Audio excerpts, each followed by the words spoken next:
Welcome to our channel. If you need to change your location in Ring Neighbors or update your area settings, follow these step-by-step instructions to ensure you receive relevant local safety updates. Step 1.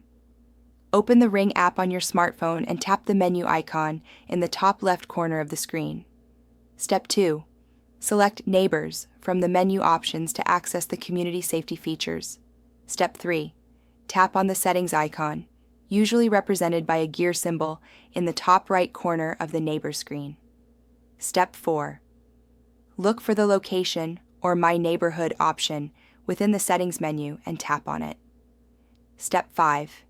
You'll see your current address displayed. Tap on Change Location or Edit Address to modify your neighborhood area. Step 6. Enter your new address in the search field or use the map to pinpoint your exact location. You can also enable GPS to automatically detect your current location. Step 7. Confirm the new address by tapping Save or Update Location. The app will refresh to show activity and alerts relevant to your new area. Step 8. Review your notification settings to ensure they're still appropriate for your new location, adjusting alert preferences as needed. Step 9. Check the map view to verify that you're now seeing local safety updates from your new neighborhood area. Don't forget to like this video and subscribe to our channel.